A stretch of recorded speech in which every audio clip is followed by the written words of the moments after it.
Hello বন্ধুরা, দিনটা ছিল 5ই মে। লোকেশন ছিল বাটা, রিসেপশন ব্রাইড কাজ ছিল।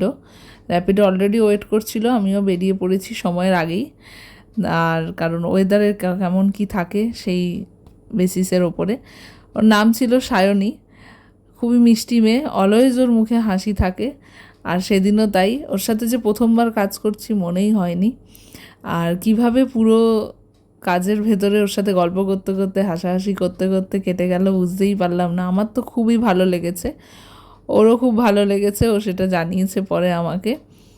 আর তোমরা একটু জানিও লাইক করে, কমেন্ট করে কেমন লেগেছে ওর সাজটা, তাহলে খুশি হব। আর তোমরা যদি তোমাদের স্পেশাল দিনে সাজতে যাও এত সুন্দরভাবে, তাহলে নিশ্চয়ই যোগাযোগ করো। আর এই ভিডিওটি যদি ভালো লেগে থাকে লাইক শেয়ার সাবস্ক্রাইব করে দিও। আর বেশি কথা বাড়াবো না, ভিডিওটি শেষ করছি হাজব্যান্ড ওয়াইফের একটা মিষ্টি সুন্দর ছবি দিয়ে। Thank you.